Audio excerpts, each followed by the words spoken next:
Let's talk about the number one recruiting class in America. USC Trojans, after landing Booby Feaster standing tall at number one. You know, they headed into the summer number one, and it looks like we're going to head out of the summer number one.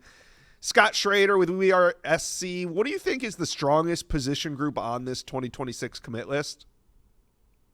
You know, at one time I thought it was going to be clearly going to be the defensive backs, but I think by the end of June, with all the guys that had committed, I think the defensive line is definitely going to be the strong point of the USC recruiting class. You know, you got about three or four top one, roughly in the top 100.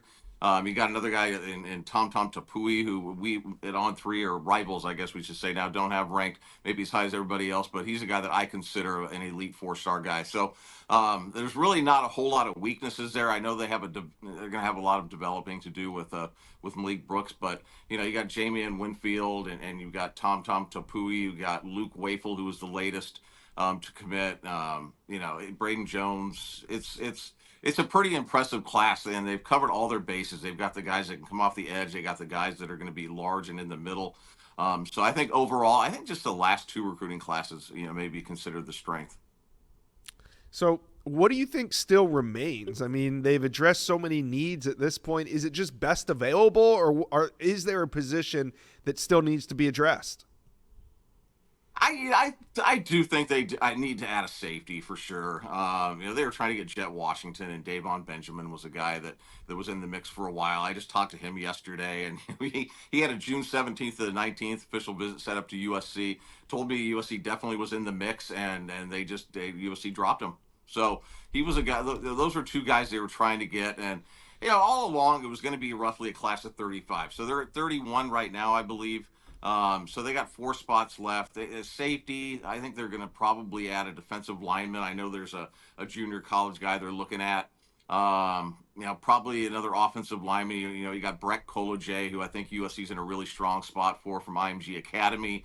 He and Mark Bowman and Cannon Smith, who's a USC offensive line commit, were all teammates when they're playing youth football back in Colorado. So I think there's a lot of ties going on that make USC kind of maybe even the favorite for him. So, yeah, other than that, I'm not really sure if there's any glaring spots they need to fill, but they're probably going to get to 35, which means they need to add like four more guys.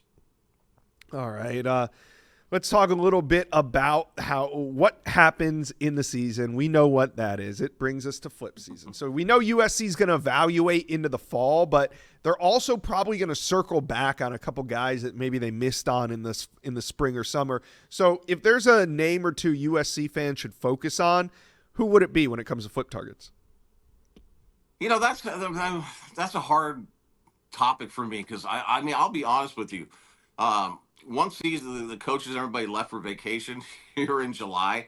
I think they were pretty much down to just like there was just one clear guy that they were pursuing, and that was Brett Kolojay.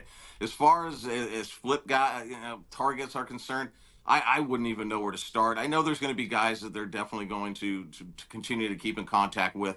I just don't really actually know of any names I could help you with as far as flips are concerned, but. Yeah, and a lot depends on how the season goes too. I mean, USC's probably they may have to worry more about guys getting flipped than flipping guys. So right now, I really don't have a whole lot to offer on the flip targets, but I think maybe in 3 weeks we will. What do you think's been the glue that has held this class together? Because in past years, at this point of summer, things have kind of fallen apart, but this year they have not. Yeah, I think there's a lot of factors that go into this recruiting class being pretty tight and pretty close, and one of that's just the communication. It's regular, it's consistent, and the guys like talking with the coaches at USC. Like I'm sure they like talking to coaches of all these schools, but you know, there's been times to where over the past few years to where it seemed like the communication wasn't quite on a consistent level that it is now. I think you have Chad Bowden, who you have to give a boatload of credit for in that regard. He's got an outstanding team there right now. And I think another factor is they've just gotten the guys on campus a whole bunch. You know, every guy that I talked to yesterday at this 7-on-7 event in Huntington Beach, Battle of the Beach, they've been on campus just since maybe February 6, 7 times. Even the guys from out of state, like an Elbert Hill, he's been on campus, Yeah. 4 or 5 times. He spent a week out in Los Angeles in June. So you've got, I think that's a big factor.